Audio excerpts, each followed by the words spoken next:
सभी को सादर सप्रेम नमस्ते जी। सभी को सबको नमस्ते जी। जो नए हैं उन सबको स्वागत। नमस्ते। हाँ जी, नमस्ते जी। हाँ जी, हाँ चंचल बहन जी आप ये उपस्थान के मंत्र जब हम पढ़ते हैं, हाँ जी, तो पहला मंत्र ही उसमें प्रभु मैं आपका तेज को अपने हृदय में देखते हुए बड़ी श्रद्धा और भक्ति से आपको प्राप्त हूँ। तो ये तेज प्रभु का क्या हृदय में देखना है, ये मैं बार बार मेरे मन में आता है कि ये प्रभु की महिमा अर्थ किया हुआ उसमें देखना तो खैर क्या, तेज के प्रभु के तेज को अनुभव करना। तेज का मतलब उसका प्रभाव जो है, जो परमात्मा तमसस परी है, अंधकार से परे है। अंधकार से परे, हाँ अंधकार से परे देवों का देव, सर्वोत्कृष्ट देव। हाँ, अंधकार से परे का मतलब ये है कि जो अज्ञानता के अंधकार से परे है, जिसमें किसी प्रकार का अज्ञान नहीं है। प्रकाश इसीलिए प्रभु को कहा जाता है। अगर हम प्रकाश जो स्थूल मानते हैं कि वैसा प्रकाश अगर माने, तो जब परमात्मा क्योंकि सर्वव्यापक है, वैसा उसमें प्रकाश है जैसे सूर्य में, जैसे दूसरे दीपक के या लाइट का प्रकाश, तो फिर अंधेरे में भी प्रकाश होना ही चाहिए, सब जगह प्रकाशित होना चाहिए। वो ऐसा ज्ञान का प्रकाश, ज्ञान उसमें वो सर्वज्ञता है, ज्ञान का भंडार है, उसमें अविद्या रूपी अज्ञान बिल्कुल भी नहीं है। इस तरह से प्रकाशित, प्रकाशमान है वो।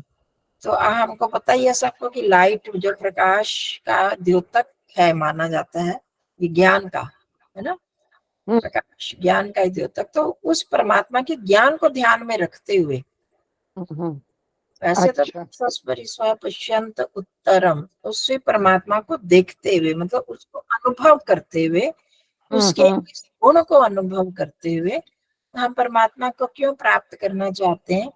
क्योंकि वो सर्वज्ञ ज्ञान का भंडार है। उसके पास हम जाएंगे तो हमें भी तीन चीजों की उपलब्धि होती है परमात्मा से, ज्ञान, बल और आनंद। मतलब उसका प्राप्त करना। अब कोई जो भी परमात्मा का साक्षात करता है या प्रत्यक्ष करता है तो कैसे पता चलता है?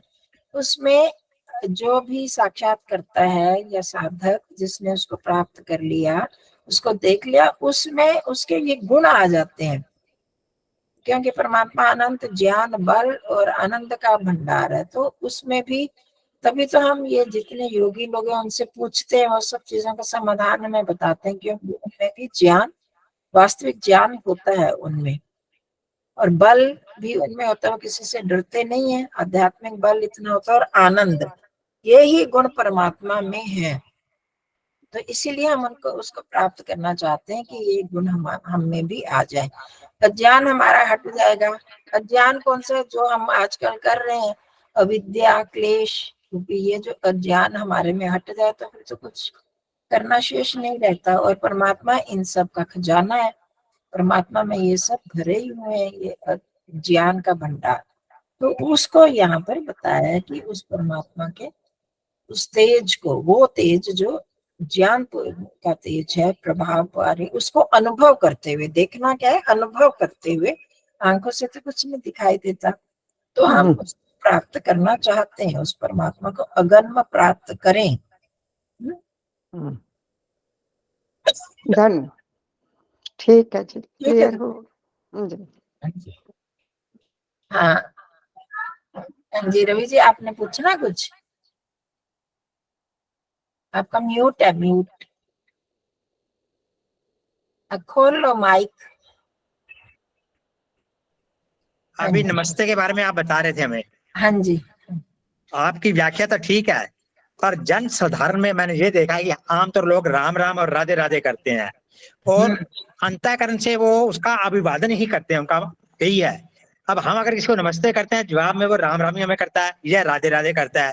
अगर हमने अपने सब भाइयों को जोड़ना है तो हम अभिवादन भी उसी रूप में उनका जवाब देना पड़ता है। राम का राम को राम राम, भावना तो हमारे में ये नमस्ते की है, पर क्या किया जाए, उसको राम राम ही हमें कहना पड़ता है।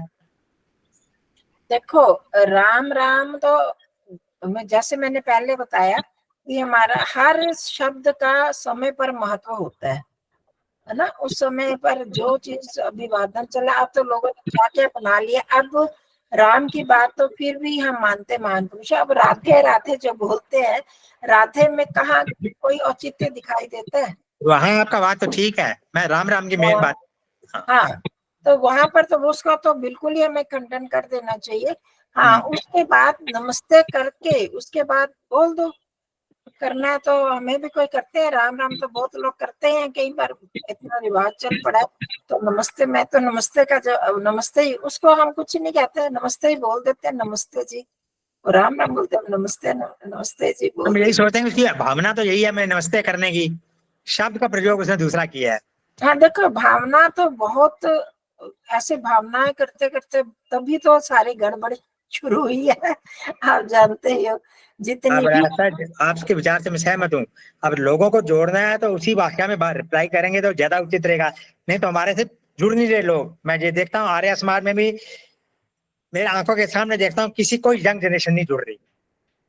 क्या नहीं चाहिए, मैं सच्चाई देख रहा हूँ। नहीं नहीं, बिल्कुल ठीक है आपकी बात, उसका कारण ये नहीं है ना नहीं खाली नहीं, यही। हाँ कारण नहीं है। मेरा मतलब हाँ अगर हम अपना कुछ विचारधारा में फ्लेक्सिबिलिटी लाएंगे हाँ तभी हम उनको जोड़ हाँ, पाएंगे, वो ये तो मेरा कहने का लानी मतलब चाहिए, लानी चाहिए। है। मैं तो खुद आज सुबह भी बात हो रही थी किसी से, तो हमें रिजिडिटी तो नहीं रखनी है।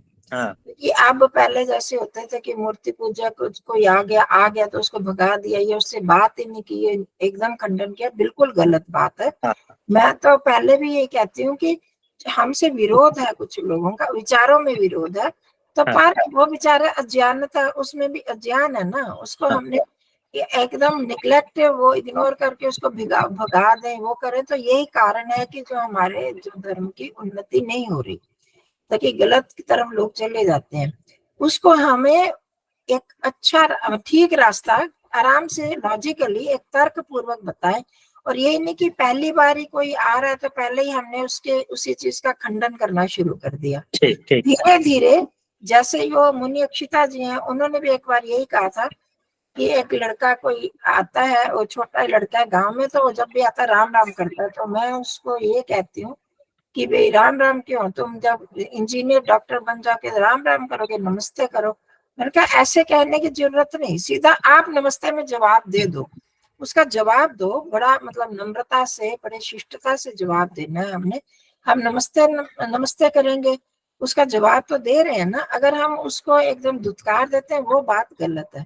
हाँ, जब कोई हमारे बहुत समीप आ जाता है, हमारे विचारों से कुछ सुनना पसंद करता है, कोई पहले हमसे बोल रहा है, वो हमसे प्रभावित ही नहीं, हमसे बात ही नहीं करना चाहता, तो हम अपनी बात उस पर थोपेंगे, ये गलत है। वो उस पर कोई प्रभाव नहीं पड़ेगा। हमें पहले उसके साथ हमारा कितना संपर्क होता है, कितना वो सुनता है हमारी बात को, तो वो फिर धीरे धीरे हम कह सकते हैं उसको, वो भी बड़े ढंग से, कि किसी की भावना को ठेस ना लगे।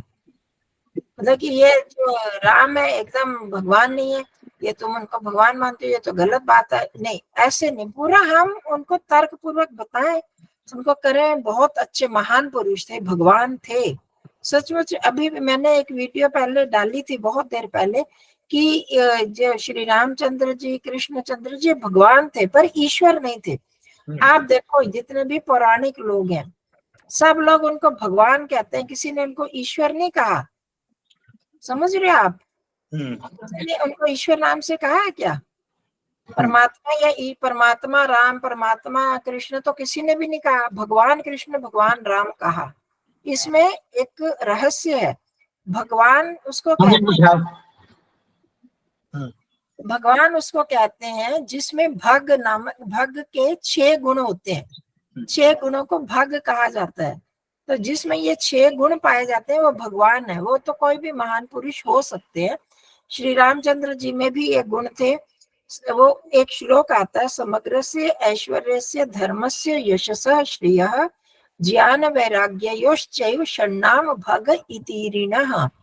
ये 6 चीजें हैं जिसमें समग्र प्रकार के ऐश्वर्य, धर्मस्य, यश, श्री, ज्ञान और वैराग्य, ये 6 गुणों की पराकाष्ठा जिनमें बहुत ज्यादा है। इन 6 गुणों को बोलते हैं भग।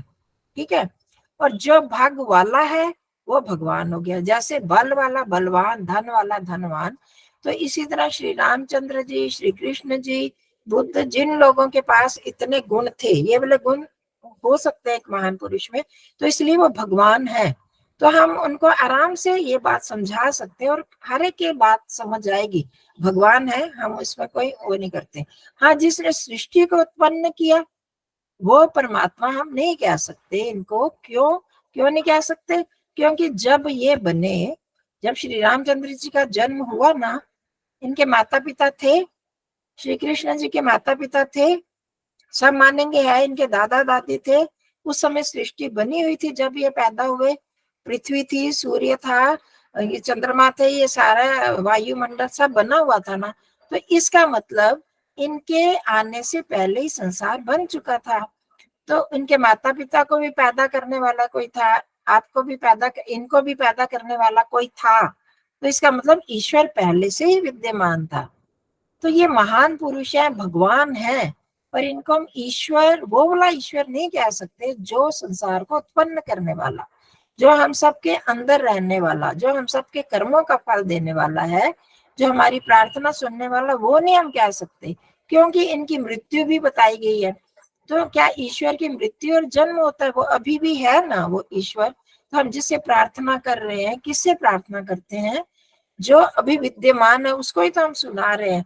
तो ये तो नहीं सुन पाएंगे ना भगवान, ये वाले भगवान नहीं सुन पाएंगे जो असली। जब हम इस ढंग से उनको बताते हैं, मेरी कितने लोगों से बात होती है, तो फिर तो वो उनको मानना ही पड़ता है। तो हम सीधा ऐसे कर देते हैं, वो कोई भगवान नहीं थे, महान पुरुष थे, वो समझ ही नहीं पाते उस चीज को। तो भगवान तो थे पर परमात्मा या ईश्वर नहीं थे। ये हमने उनको समझाना है। कैसे समझाना है? भगवान का मतलब हमें आना चाहिए, तब हम उनको कह सकते हैं कि वो उसका मतलब होता है और उसका ईश्वर कौन होता है जो सारे संसार का स्वामी। हाँ जी आकाश, ठीक है रवि जी, हो गया स्पष्ट? हाँ जी आकाश पांडे जी, नमस्ते जी। जी दीदी, नमस्ते दीदी। हाँ जी नमस्ते जी। दीदी, हेलो। हमारे हिंदू समाज में तो बराबर कुछ न कुछ जो है भिन्नताएं उठती रहती, लेकिन अन्य समाज में कोई भिन्नताएं नहीं होती। वहाँ जो कुछ बोला जाता है, वहाँ एक ही बात बोली जाती, वहाँ पर कोई कुछ प्रश्न नहीं करता है।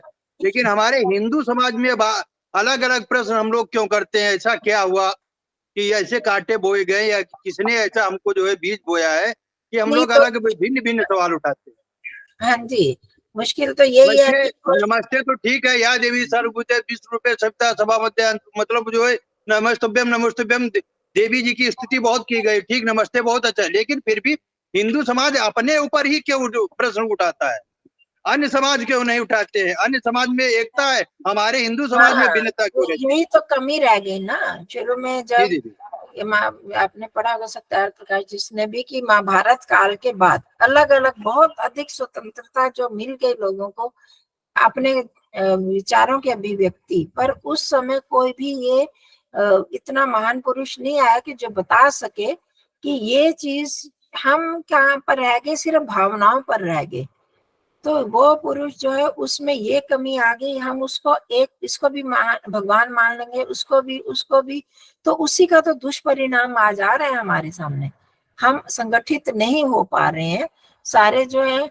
अब मैंने शायद पहले भी कभी बताई थी ये घटना, हमारे यहाँ पर एक लड़की, बहुत देर हो गई, 1-2 साल 1.5 साल हो गया होगा, वो इस्लाम धर्म को ले रही, मतलब स्वीकार करने वाली थी। तो उसके पिता ने किसी को कहा और यहाँ पर वो कोई लेके आया था, तो हमने उससे कुछ चर्चा की कि आप हिंदू धर्म को क्यों छोड़ना चाह रहे हो, अपने धर्म को क्यों छोड़ना चाह रहे हो, इस्लाम में क्यों जाना चाहते हो?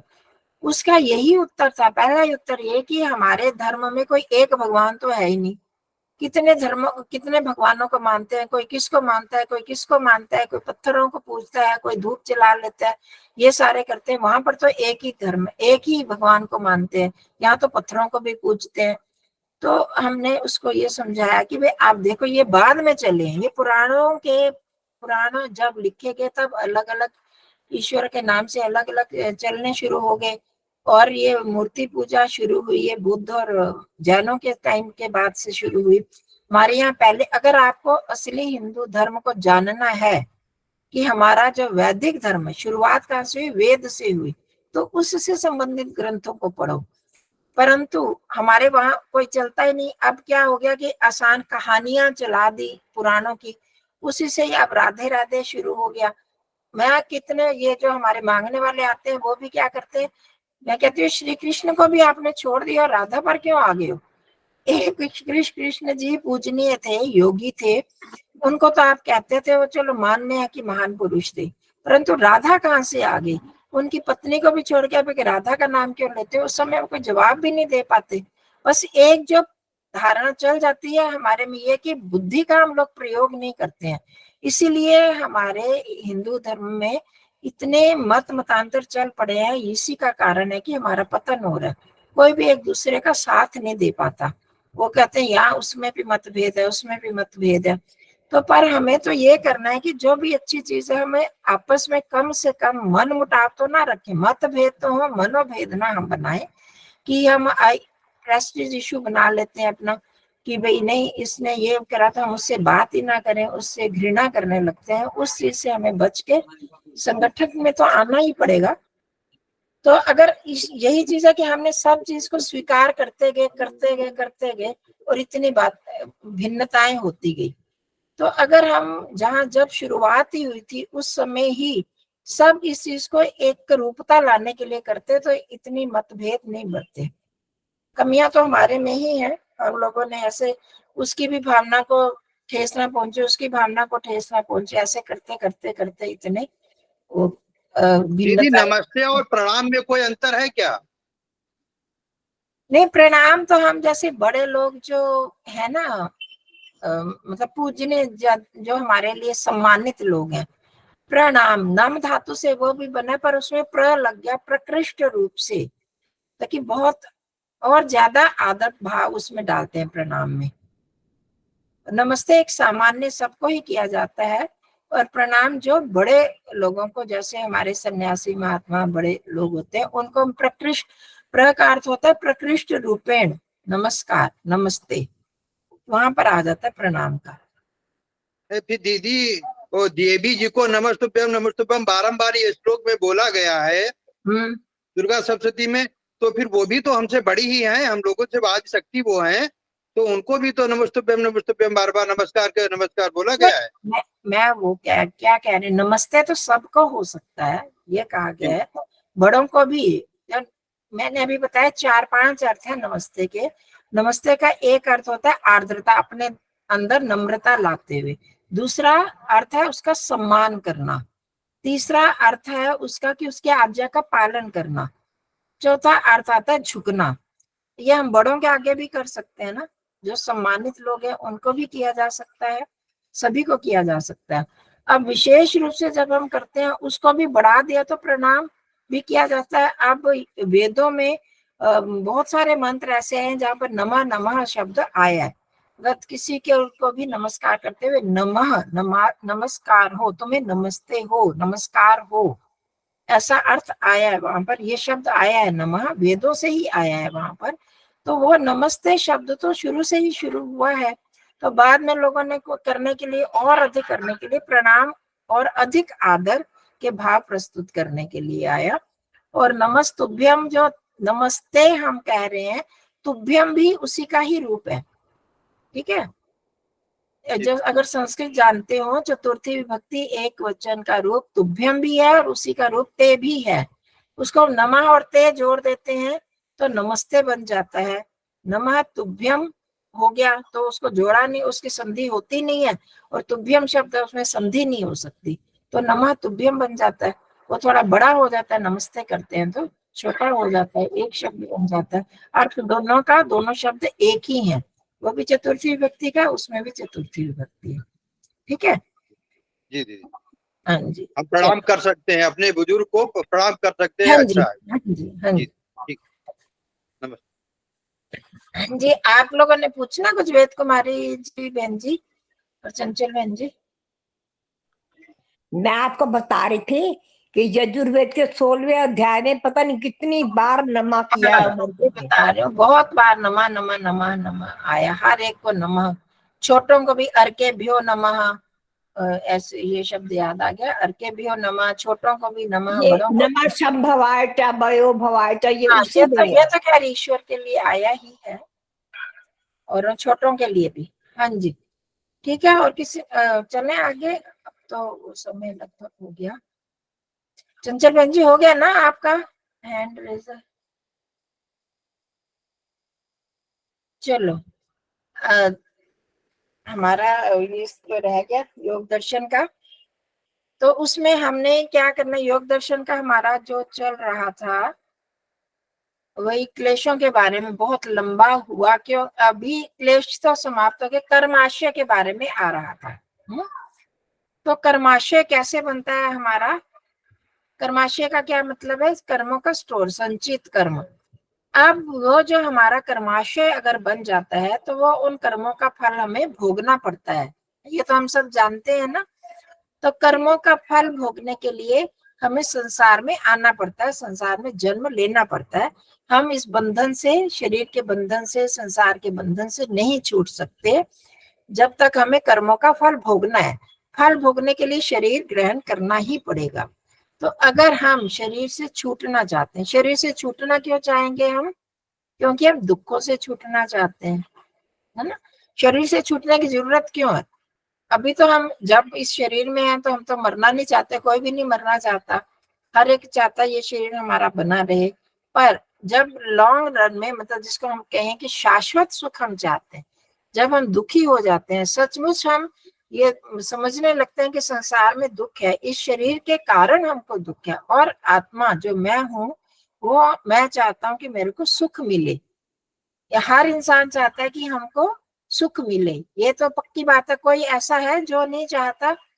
चाहे हम मरणासन्न हो, उस समय भी, अभी भी हम 70-70 साल के हो जाते हैं, फिर भी शरीर में दुख होता है, दर्द होता है, तो कोई पूछता है ठीक हो, तो हम क्या बोलते हैं? नहीं जी, अब यहाँ पे दर्दें होंगी, यहाँ भी दर्द हो रही है, यहाँ भी दर्द हो रही है, और हमें वापस जवाब मिलता है अब तो शरीर में ये होगा ही, अब तो इस उम्र का तकाजा है, ये भी बोला जाता है। तो कहने का मतलब ये है कि शरीर के साथ ही दुख मिलना निश्चित है, और कोई सारे दुखों को हम छोड़ दें तो भूख प्यास का दुख तो मिलेगा ही मिलेगा, जन्म लेने का दुख तो मिलेगा ही, और हर एक को कोई ना कोई परेशानियां होती हैं, दूसरों के मौतों का, वियोग का, वो दुख भी हमें देखना ही पड़ता है। तो इन सब दुखों से अगर हम बचना चाहते हैं तो हमें जन्म लेने से छूटना पड़ेगा। मृत्यु, और सबसे बड़ा जो दुख होता है वो होता है मृत्यु का दुख। उस दुख से भी छूटना चाहते हैं तो हमें जन्म ही नहीं ले, जन्म से छूटना पड़ेगा। जन्म है तो मृत्यु होगी ही। तो यही बात चल रही थी। तो हम कर्माशय से क्यों छूटे? हम उस मूल बिंदु तक हमें पहुंचना होगा कि क्योंकि हमारी जो वृत्ति है, चाहे हम यहाँ ध्यान के लिए बैठे हैं, चाहे हम ऊपर से कहें कि हम चाहते हैं कि हमें मोक्ष की प्राप्ति हो, पर मेरे को लगता नहीं कि वास्तविक रूप में हम सब मोक्ष चाहते हैं। हमने कभी गंभीरता से नहीं सोचा कि हम मोक्ष सचमुच चाहते हैं। अगर हम सचमुच मोक्ष चाहें तो हम एकदम वैराग्य में आ जाएं, हमें एकदम विवेक हो जाएगा। मोक्ष तभी चाहेंगे अगर हमें विवेक हो जाएगा कि संसार में जो हम फंसे, ये शरीर है, या शरीर के अतिरिक्त और जिस भी बंधनों में हम फंसे हुए हैं, रिश्तेदारियों के, संबंधियों के, राग में, मोह में, द्वेष में, और अस्मिता, जो भी हमने 5 क्लेशों के बारे में बात की, अविद्या में जो फंसे हुए हैं, वो इसी शरीर के कारण ही फंसे हुए हैं, और इसके कारण हमें जन्म लेना ही पड़ेगा। तो अगर हम इस छूटना चाहते हैं, पूरी तरह से दुखों से छूटना चाहते हैं, तो हमें इस शरीर के बंधन से छूटना होगा। ये हम जब बड़ी गंभीरता से सोचेंगे कि अगर शरीर है तो मैं दुखों से नहीं छूट सकता, और उसको अनुभव करें। जब भी हमें दुख होता है, अब हम जब ध्यान में आत्मस्थ होने की कोशिश करते हैं, आत्मा की तरफ जाते हैं, और हम कहते हैं कि आत्मा को पहचानने की कोशिश करो, मैं आत्मा में स्थित हो गया, ये शरीर मैं नहीं, मन मैं नहीं, बुद्धि नहीं, मैं हूं। उस मैं को पहचानना। अब वहां पर अगर हम देखेंगे, वहां अनुभव करने का प्रयास करें कि वो मैं, उसमें कोई दुख है क्या? अगर हम बाहर शरीर से हट जाते हैं, शरीर में दुख हो रहा है, घुटने में दर्द हो रही है, कमर में दर्द हो रही है, सिर में दर्द हो रही है, वो कहाँ पर दर्द हो रही है, उससे हम दुखी हैं। वो दुख हमको क्यों मिल रहा है? शरीर के कारण मिल रहा है। अगर ये शरीर से अलग होते होते मैं जो आत्मा हूं, उसमें कोई दुख नहीं है। वो आत्मा स्वयं में दुख रहित है, उसमें अपना सुख भी नहीं है और अपना दुख भी नहीं है। जो हम दुख अनुभव करते हैं वो शरीर के संपर्क में आकर शरीर के संपर्क में मन आया और मन के साथ जुड़कर फिर मेरे को दुख हुआ, या उसके साथ बुद्धि से जब हम जुड़ते हैं, हाँ किसी के साथ मेरे को राग है, उसको नुकसान हो गया, उसका घर में आग लग गई, तो हमें क्या होगा, वो मेरा भाई, उसके घर में आग लग गई, और मैंने उसके साथ संबंध जोड़ते हुए उसको दुख अनुभव करते हुए बुद्धि में ये ज्ञान कर लिया कि हाँ हाँ ये तो मेरा था, उसका नाश हो गया, उसका ये नष्ट हो गया, और मेरे को वो दुख बढ़ जाता है। वो फिर मैं दुख अनुभव करती हूँ उस बुद्धि के आधार पर, जैसा हम अपना संबंध जोड़ लेते हैं। तो इसी तरह से, और जिससे राग नहीं है, जिससे मेरा संबंध नहीं, उसको कुछ भी होता है तो हम हाँ हाँ वो बहुत बुरा हुआ, पर हम वास्तव में मन से दुखी नहीं होते, ना हमको दुख की अनुभूति होती है। तो कहने का मतलब कि जितना हम संसार में अपना मैं को फैला लेते हैं, उतने ही हम अधिक दुखी होते हैं। जितना किसी से राग होता है तो दुखी होते हैं, किसी से द्वेष होता है तो उससे घृणा की भावना, द्वेष की भावना, उसकी उन्नति हो गई तो हम दुखी हो जाते हैं, उसको कुछ यश मिल गया तो हम दुखी होते हैं। तो हम इसका एनालिसिस करें, विश्लेषण करें कि ये दुखों का जो मूल कारण है क्या। अगर हम उस दुख से छूटना चाहते हैं तो हमें फिर इस शरीर के बंधन से छूटना ही पड़ेगा, जन्म लेने से छूटना पड़ेगा, वही मोक्ष है। और जन्म हम तब तक लेते रहेंगे जब तक हमारा कर्माशय बनता रहेगा, और कर्माशय तब तक बनता रहेगा जब तक हमारे में ये अविद्या क्लेश है हमारे में। तो इसीलिए इन क्लेशों पर अधिक जोर दिया जा रहा है। पिछली बार हमने किया था, सती मूले तद विपाको जाति आयुर्भोगा। इस मूल के होने पर, मूल क्या है? क्लेश। जैसे किसी भी धान कर लो, कोई भी बीज जब बोते हैं, जब तक उसके ऊपर छिलका लगा है तभी वो उगता है, उसका छिलका भूसी उतर गई तो वो उग नहीं सकता है। तो बिल्कुल इसी तरह जो क्लेश है हमारे मन पर, वो छिलके हैं। क्लेश अगर उठ जाएंगे, हट जाए, तो वो छिलका हट जाएगा, तो फिर ये फल देने वाला ही नहीं बनेंगे। हम कर्म करेंगे तो हमें उसका फल नहीं मिलेगा। जब फल ही नहीं मिलेगा तो हमें जन्म नहीं लेना पड़ेगा।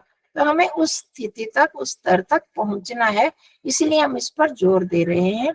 तो हमने अस्मिता क्लेश पर दो बार कर लिया, ध्यान में भी उस चीज को लिया, अपना निरीक्षण किया। तो क्या हम पूरा सप्ताह जो 5-6 दिन बचे हमारे में, क्या हमने उस पर कोई चिंतन किया? कभी ध्यान गया हमारा कि हम कहाँ तक हमने अपने मैं पने को फैलाया हुआ है? किसी ने किया इस पर चिंतन? उसको जैसे जैसे हम सीमित करते जाएंगे उतना उतना हमारा दुख भी सीमित होता जाएगा। हाँ जी शकुंतला छाबड़ा जी, आपने कुछ पूछना है? हाँ जी, ये अस्मिता क्या चीज आती है, किस चीज में आती है अस्मिता? इसके तो हम 3 बार कर चुके।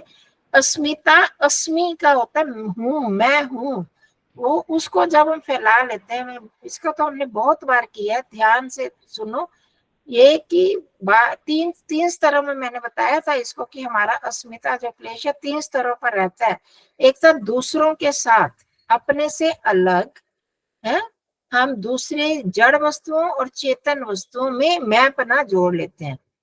जड़ वस्तुएं, मकान, गाड़ी और जो साधन है उनको, उनमें भी मैं जोड़ लेते हैं। कुछ नष्ट हो गया तो हाय मैं चला गया, मैं नष्ट हो गया, मेरे बिजनेस का नाश, मेरी नौकरी गई, हाय मैं गया, मेरा धन खत्म हो गया, मैं मर गया, मैं लुट गया, यही बोलते हैं ना। तो मैं होता ही नहीं, वो मेरे से तो अलग है वो चीज, उसमें मैं पना लगा लेते हैं। अपने रिश्तेदारों में मेरे से अलग जो प्रिय संबंधी है उनमें मैं अपना इतना जोड़ लेते हैं, वो चला गया तो मेरा तो जीवन ही नहीं रहेगा। वो हो गया एक अस्मिता का एक भाग। दूसरा भाग अपने शरीर को है, वहां पर फिर थोड़ा कम होगा। शरीर के साथ मेरा मैंपना बहुत जुड़ा हुआ है। ये हमने बहुत विस्तार में बातें की थी कि जब भी कोई मेरे से पूछता है कि तुम, मेरे बारे में कोई पूछेगा तो सीधा मेरे को अपने शरीर का ही ध्यान आएगा। मैं ये, या मेरी क्वालिफिकेशन जो है उसको बताएंगे, या अपने शरीर। कोई भी मेरे से पूछता है या हम बैठे हैं, मेरे को अपना ध्यान आया तो सबसे पहले क्या आता है, मैं अपनी शक्ल सूरत, मैं कैसे बैठी हूँ, मैं कैसे लग रही हूँ, मैंने कैसे कपड़े पहने, यही आता है ना। प्राय जब तक ध्यान ना हो तो सबसे पहले तो यही आता है। तो उसमें मैंने मैं को छुपाया, मैं को फैलाया हुआ है। फिर मन और बुद्धि में मैं को, वहां पर जैसा मैं दुखी हो गया, मन दुखी है। मैंने अभी बताया ना कि आत्मा जो है, आत्मा में सुख दुख नहीं होता, मन में होता है। फिर उस ज्ञान के आधार, वही ज्ञान बुद्धि में जाता है तो हम अपने आप को ही समझ लेते हैं, मैं सुखी, मैं दुखी, मैं बड़ा, मैं छोटा, मैं गोरा, मैं काला। ये कौन, मैं कोई समझते हैं ना हम सारा।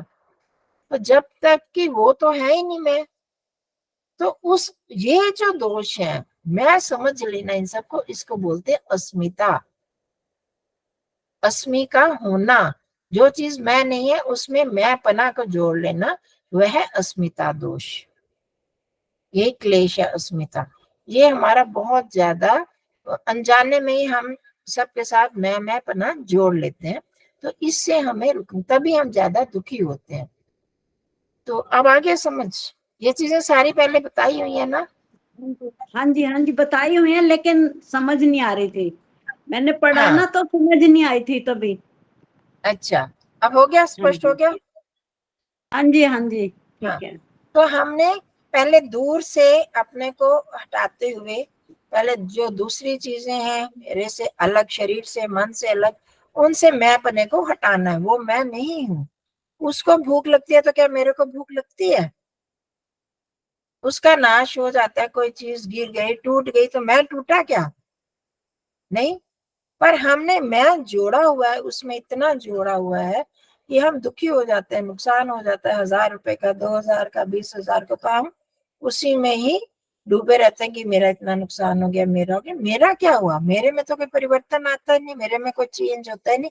इसी चीज को समझना है, तभी ध्यान में मैं इस बात पर बहुत जोर देती हूँ। अगर हमको वो चीज समझ में आ जाए, मैं पना समझ में आ जाए कि मैं क्या हूँ, मैं जो आत्मा, मैं में घुस घुस जाते हैं अगर हम। अब तो मैं, पहले तो उसको नहीं करते थे, आप कुछ 2 बार से 3 बार से ये कर पे, मन और बुद्धि उससे भी हटाकर मैं में आ जाना है। मैं अब जो वो मैं चेतन है, जिसने अनुभव किया शरीर को, जिसने मन को अनुभव किया, जिसने बुद्धि को अनुभव, वो मैं हूँ। उसकी कोई शक्ल सूरत दिखती है क्या? उसको कोई मार सकता है? गीता में यही तो है, नैनम छिन्दन्ति शस्त्राणि नैनम दहति पावका। वो किसके लिए आया? मैं के लिए ही आया है। उस मैं को कोई नहीं मार सकता। श्री कृष्ण जी ने अर्जुन को यही तो उपदेश दिया वहां पर सारा, कि जिनको तुम मैं समझे उनका संबंधियों में मैं पना चला गया था। अब युद्ध नहीं करना, कि वो मर जाएंगे तो फिर मैं कैसे करूंगा, मतलब युद्ध राज्य का मैं क्या करूंगा। तो उनमें मैं पना वहां तक विस्तृत हो गया था ना, तभी वो एकदम दुखी हो गए थे, अपने कर्तव्य से हट गए थे। तो उस मैं पने को हमने मैं तक सीमित करना है। तो हमारे पहले विस्तार जो बाहर तक है उसको हम मैं पना कम करें, उससे मेरा कोई नुकसान नहीं हुआ। तो इसीलिए ध्यान में हमने मैं को रोज अपने आप, जब भी ध्यान करें बैठे तो मैं को जरूर समझे कि मैं जो हूँ अपरिणामिनी। आप तो शायद तब आते थे जब हमने आत्मा पर भी अपरिणामिनी, अप्रतिसंक्रमा, दर्शित विषय, शुद्धा च अनंता च, ये पहला योग सूत्र में बताया हुआ कि जो मैं आत्मा हूं उसमें कोई परिणाम नहीं, अप्रतिसंक्रमा, उसमें कुछ नहीं घुस जाता। किसी का नाश हुआ तो मुझ आत्मा में वो प्रवेश कर ही नहीं सकता। तो वो मुझ में कोई परिवर्तन होता ही नहीं। अगर मैं के स्वरूप को हम असल में समझ लें, मैं शुद्ध हूँ, ये जो कोई भी दुख वगैरह हुए मेरे मन तक है, दुखी होना भी मन तक है, मुझ आत्मा में नहीं आते। तो इन चीजों को हमने बार बार गहराई से समझना है, उथलेपन में नहीं करना है। हम क्योंकि उथलेपन में रहते हैं तो मैं का ज्ञान ही नहीं हो रहा, तो हर मेरे से परे की जो चीज है उसको हटाते जाए, वही प्रक्रिया मैं करवा रही थी। मैं तो आज सोच रही थी कुछ और, तो आज फिर हम इसको करते हैं, इसको पक्का करें, उस मैं को समझने की कोशिश करें कि जो मुझे दर्द हुआ या गर्मी लग रही है या सर्दी लग रही है, जो भी हो रहा है, इस समय हम हवा में बैठे हैं, वो हवा क्या मुझको लग रही है या शरीर को लग रही है? मैं को कुछ उसका प्रभाव पड़ रहा है? गर्मी हो रही है तो क्या मैं पर उसका प्रभाव पड़ रहा है? जो मेरे को दर्द हो रहा है वो मैं को हो रहा है या शरीर को हो रहा है?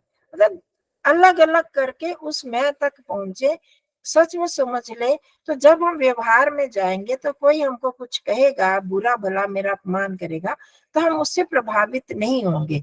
शुरू में तो मुश्किल लगेगा, पर हमने क्या करना है, ज्ञान करना है, उसको समझना है कि मेरे को थोड़ी कुछ कहने हैं। जब उसने कह दिया तो कह दिया, अब मैं को तो, वो मुझ आत्मा को तो जानता नहीं, और मुझ आत्मा में ना तो उसका गाली प्रवेश करेगी ना उसकी डांट प्रवेश करेगी, तो मैं उससे अलग हूं। जब हम करेंगे तो करने वाला तो ईश्वर सब जानता है, वो अपने आप उसको न्याय कर देगा। तो मुझे प्रभावित नहीं होना है, मन में उस चीज को नहीं लेना है। ऐसे हम तभी कर पाएंगे, हम अपने आप को सम व्यवहार में इसीलिए ला पाएंगे कि जब हम मैं को इस शरीर से, मन से अलग समझ पाएंगे। जो भी होता, मेरा मन दुखी हो रहा है, मन दुखी हो रहा है ना, मन का प्रभाव अब मैं पर क्यों हम डाल रहे हैं, तो उसको हमने बार बार समझना है। अगर हम ये समझ ले तो हमारा व्यवहार एकदम बदल जाएगा दुनिया में। हम जो थोड़े से सुख दुख से सुखी होने लगते हैं, वो हमारा बदल जाएगा, परिवर्तित हो जाएगा। ईश्वर पर विश्वास और मैं को समझना, ईश्वर की न्यायकारिता को, सर्वव्यापकता को और मैं को समझ ले अगर हम, तो हमारी आधी से ज्यादा यात्रा तो हमारी पूर्ण हो जाएगी, यहीं पर ही हो जाएगी। ठीक है,